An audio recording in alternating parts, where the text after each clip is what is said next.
The Bravest Fish, originally titled Bright Stanley.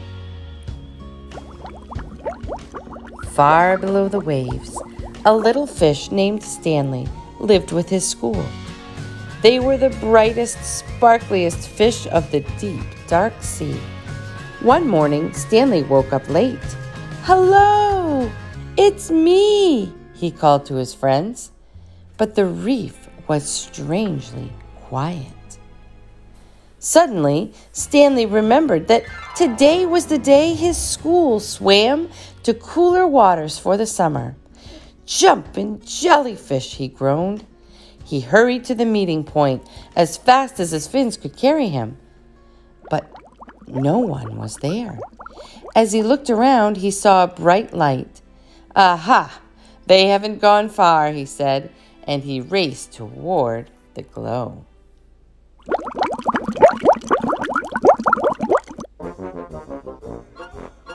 But it was only a lobster counting coins. "Go away! Don't touch my treasure!" the lobster growled, snip-snapping his claws. "I'm looking for my friends," said Stanley. "Fish!" the lobster grumbled.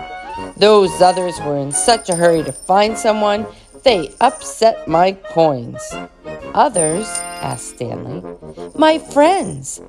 "Join them then," snarled the lobster, and Stanley sped off. Ahead of him, Stanley saw a shimmer. He could just make out a bright, sparkly fish, one of his friends. "Hello, it's me," he called, swimming faster. Clonk! Stanley crashed headfirst into something hard. "Jumpin' jellyfish," he cried. It wasn't one of his friends at all, but his own reflection in a shiny pearl. Stanley rubbed his bumped nose, feeling a little dazed. He didn't notice the dark shape coming up behind him. When he turned around, Stanley found himself staring straight into the mouth of a huge shark! "Ah!" Stanley shrieked. Over coral and under weeds he sped, with the shark snapping at his tail. Finally, Stanley saw a small hole in a rock below. He dived down inside to just miss being gobbled up. Deep within the cave, Stanley shivered and shook. He felt sad and lonely. He was beginning to think he'd never see his friends again. "Well, I can't stay here forever," he said at last.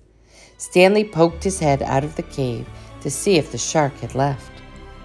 "Jumpin' jellyfish," he squealed. The sea was a golden orange, glowing and glittering.